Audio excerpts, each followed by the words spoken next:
पूरा chamber of commerce ने press conference करके रांची में कहा कि प्रशासन एकदम शिथिल है और सरकार मौन है। हम लोग को टारगेट कर कर के गोली मारा जा रहा है। धनबाद में 500 करोड़ रुपए का नुकसान हुआ। करवा चौथ के दिन हम लोग इतना मजबूर हैं कि बंद करना पड़ रहा। सबों से हम कहेंगे कि अपराध से दूर रहने का भी कृपा करें। सबके साथ में समस्याएं हैं। मणिपुर में भी ऑर्गेनाइज क्राइम है। दिल्ली के अंदर जहां दिल्ली पुलिस गृह मंत्रालय के अधीन है, वहां पर भी बड़े बड़े डॉनों का राज कायम है। आज वो कह रहे हैं कि 1 साल से लगातार क्राइम बढ़ रहा है। धनबाद में 6 महीने में बेतहाशा वृद्धि हुई है। हम लोग 3 बार डीजीपी से मिल चुके हैं, ना ही स्पेशल टास्क फोर्स का गठन हो रहा है। इतना तक व्यवसायी कह रहे हैं कि अगर हम थाने में कंप्लेन देने जाते और थाने से निकलते के साथ ही फिर से फ़ोन आ जाता है कि तुम थाना गया था। राज्य प्रशासन सक्रिय है, पुलिसिंग भी सक्रिय है, और भी जो ज़्यादा कार्रवाई करनी पड़ेगी सरकार उसको सुनिश्चित करेगी। चैम्बर ने किया है कि आप एसएसपी और एसपी धनबाद को हटाइए। व्यवसायियों ने जितना लाइसेंस हथियार का अप्लाई किया उन सबको लाइसेंस दीजिए, और नहीं तो हम राज्यव्यापी आंदोलन करेंगे। सारा दुकान का चाबी सौंप देंगे सरकार को, क्योंकि बोल रहे 4-4 महीने के बाद भी दुकान में जाने से उसी दिन गोली मारा जा रहा है। 4 महीने पहले अगर रंगदारी मांगी जा रही है तो बोला इतना नेटवर्क उनका हो सकता है, पुलिस का नेटवर्क नहीं हो सकता। कि व्यावसायिक प्रतिस्पर्धा से भी जो आपस में होता है उसमें भी किराए के लोगों से इस तरह के काम कराए जाते हैं। इसके कई मिसाल हैं।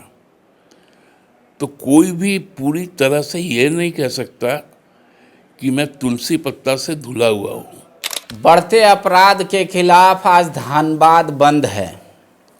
एक अपराधी प्रिंस खान के खिलाफ धनबाद बंद है। व्यवसायियों में इतना डर है, पुलिस से भरोसा हट गया है, इसलिए धनबाद बंद है। और क्या वजह है धनबाद बंद होने का, आपने तो सुना ही होगा। व्यापारी त्राही त्राही कर रहे हैं और राजनेता ऐश कर रहे हैं।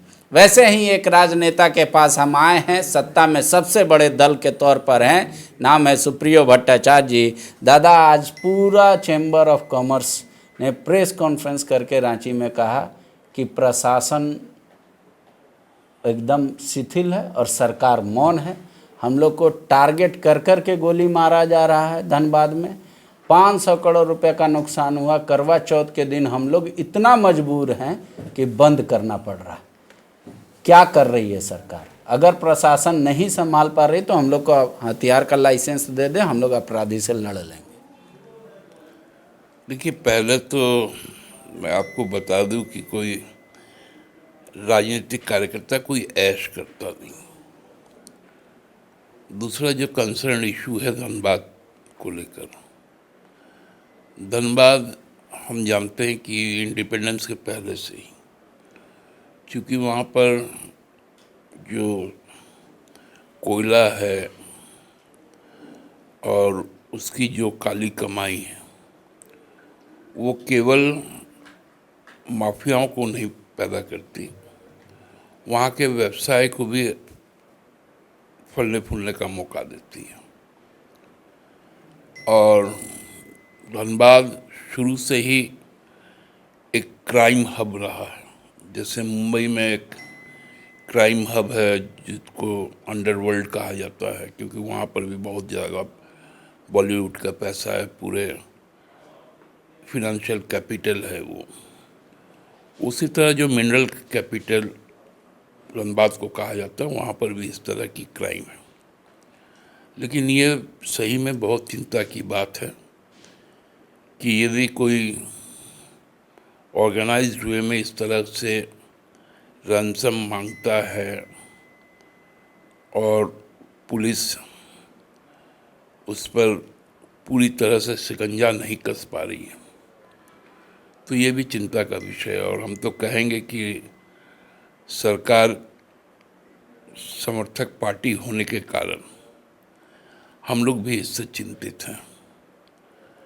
अपराध हमेशा अपराध होता है, लेकिन आप ऑर्गेनाइज्ड क्राइम को तो आप रोक सकते हैं, लेकिन जो ये अनऑर्गेनाइज्ड क्राइम होता है इसको थोड़ा चेक करना हमको लगता है कि मुश्किल होता है, क्योंकि इस देश में बहुत सारे ऐसे पहले तो नरसंहार तक होते थे जब बिहार था। कई बार दलितों के साथ में, कई बार सवर्णों के साथ में इस तरह की हत्याएं हुई हैं। अभी भी वो हत्या वाला पूरे देश में आप जाएंगे, मैं इसको झारखंड में आंकड़े के साथ नहीं बताता हूँ, लेकिन ऐसा कोई प्रदेश नहीं है जहाँ ये व्यावसायिक कारण से हत्याएं नहीं होती हैं। हाँ, जहाँ तक सवाल है, यदि चैम्बर ऑफ कॉमर्स भी उद्विग्न है तो हम लोग भी उद्विग्न हैं, क्योंकि समाज से हम भी अलग नहीं, और कोई किसी की भी हत्या होती है तो वो सही में इतना पीड़ादायक होती है कि सहज अंदाज़ा लगाया जा सकता है कि उस परिवार के साथ क्या बीत रहा होगा। आज जो व्यावसायिक का जो परिवार है, करवा चौथ के दिन वो किस मानसिक हालात में होंगे, ये सहज अंदाज़ा लगाया जा सकता है। चैम्बर ने किया है कि आप एसएसपी और एसपी धनबाद को हटाइए।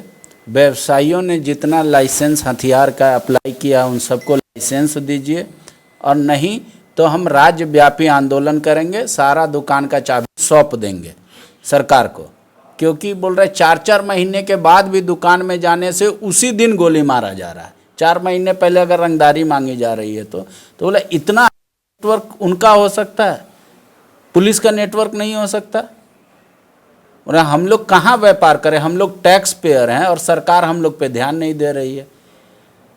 सामाजिक कार्यकर्ता और उनको बॉडीगार्ड मिल रहा है, हम लोग को बॉडीगार्ड भी नहीं मिल रहा है। हम लोग करें तो क्या करें? देखिए, जहाँ तक सिक्योरिटी का सवाल है, तो जब भी जिला सुरक्षा समिति की बैठक होती है और उसमें जो आवेदन आते हैं, यहाँ पर भी बहुत सारे व्यापारी हैं, बिल्डर्स हैं, जिनके पास भी सुरक्षा मुहैया कराया गया उनके आग्रह पर। उसी तरह हर जिले में है, लेकिन वो उसका एक प्रोसेस होता है। आप किसी को एकदम से हटा दीजिए, रख लीजिए, वो क्या समस्या का समाधान है? और ये जो हत्याओं में मैं यदि सही हूँ तो जो जानकारियाँ मुझे हैं कि व्यावसायिक प्रतिस्पर्धा से भी जो आपस में होता है उसमें भी किराए के लोगों से इस तरह के काम कराए जाते हैं। इसके कई मिसाल हैं। तो कोई भी पूरी तरह से ये नहीं कह सकता कि मैं तुलसी पत्ता से धुला हुआ हूँ। आप देखेंगे कि व्यापार में भी लगे हुए कई लोग, चाहे वो ज़मीन कारोबारी हो, चाहे वो बिल्डर हो, चाहे वो ट्रेडर्स हो, बहुत समय ये मिसालें हैं कि उन्होंने अपराध कर्मियों का साथ लिया। तो इस एंगल को भी सोचना चाहिए हम लोगों को कि किसी भी क्राइम के पीछे का जो मोटिव है वो जब तक खंगाल के सामने नहीं आता है, आप सीधे तौर पे किसी को जिम्मेवार नहीं ठहरा सकते। वो कह रहे हैं कि 1 साल से लगातार क्राइम बढ़ रहा है धनबाद में। 6 महीने में बेतहाशा वृद्धि हुई है। हम लोग 3 बार डीजीपी से मिल चुके हैं, ना ही स्पेशल टास्क फोर्स का गठन हो रहा है। इतना तक व्यवसायी कह रहे हैं कि अगर हम थाने में कंप्लेन देने जाते और थाने से निकलते के साथ ही फिर से फ़ोन आ जाता है कि तुम थाना गया था, इस तरीके की बात आ रही है सामने। तो वो कह रहे हैं कि हम क्या करें? नहीं, वो स्पेसिफिक जो भी केसेस हैं, यदि वो संज्ञान में लाया जाए प्रशासन का, तो हमको लगता है कि प्रशासन पूरे संजीदगी के साथ में उन केसेस को डील करेगा। सरकार से आप कुछ मांग करेंगे? आपकी पार्टी की सरकार है कि कुछ कड़ा स्टेप ले धनबाद को लेकर? क्योंकि मतलब आंकड़ा तो ऐसा ही है कि कभी कपड़ा दुकान वाले को, तो कभी पार्ट्स वाले को, कभी किसी पे फायरिंग हो ही जा रहा है, साइबर कैफ़े से लेके थी तक। नहीं, वो तो जो चीज़ें हैं उसका आकलन भी होना चाहिए, और जो पुलिसिंग है, पुलिसिंग को भी और भी ज़्यादा मजबूत करना चाहिए, इसमें कोई दो मत नहीं है। साथ साथ जो सोशल पुलिसिंग है उसको भी हमको लगता है कि ज़्यादा विजिल करना पड़ेगा, कि जिसको भी जो जानकारियां हैं वो प्रशासन के साथ शेयर करे और प्रशासन उस पर कार्रवाई करे। व्यवसाय प्रिंस खान का नाम ले रहे हैं, बोल रहे हैं लोग मीडिया में पढ़ रहे हैं, टीवी में पढ़ रहे हैं, या जो फ़ोन कॉल आ रहे हैं, तो एक प्रिंस खान क्या दुबई में बैठकर ये पूरे ऑपरेट कर रहा है, या क्या कुछ हो रहा है? आपके पार्टी के लोग भी तो हैं वहाँ पे, कभी आप लोगों ने जानने की कोशिश की कि क्या है वजह? देखिए, मैंने तो आपसे सुना है प्रिंस खान कौन है, नहीं है, कहाँ बैठा हुआ है, हमको मालूम नहीं है। अपराध कर्मियों के विषय में कोई राजनीतिक कार्यकर्ता मालूम भी नहीं रखना चाहता है, क्योंकि ये उसका मामला होता ही नहीं। अब कोई जो भी अपराध कर्मी है, अपराध कर्मी का नाम से पहचान नहीं होता है, अपराध कर्मी होता है, और उस पर सख्त से सख्त पुलिस की कार्रवाई होनी चाहिए। ये भी हम लोग कहते हैं कि उस पर किसी भी तरह का कोई भी ढिलाई न बरते पुलिस, और जितनी ताकत पुलिस के पास है उसको लगाकर उसको कंट्रोल करे। व्यवसायियों को क्या कहेंगे आप, कैसे भरोसा दिलाएंगे? मैंने तो कहा ना कि व्यवसायी भी तो हमारे ही समाज के, तो इसलिए सबों से हम कहेंगे कि अपराध से दूर रहने का भी कृपा करें। सबके साथ में समस्याएं हैं, मणिपुर में भी ऑर्गेनाइज क्राइम है, दिल्ली के अंदर जहां दिल्ली पुलिस गृह मंत्रालय के अधीन है वहां पर भी बड़े बड़े डॉनों का राज कायम है आज भी, और वहां पर भी रेगुलर बेसिस में हत्याएं होती हैं। सुप्रियो दास सरकार को डिफेंड करने में ज़्यादा दिख रहे हैं, वो व्यवसायियों के साथ खड़े कम दिख रहे हैं, तभी तो मणिपुर और दिल्ली का उदाहरण दे रहे हैं। नहीं, मैं उदाहरण इसलिए दे रहा हूँ क्योंकि व्यवसायी तो हमारे ही समाज के हैं, हमारे ही मित्र लोग हैं।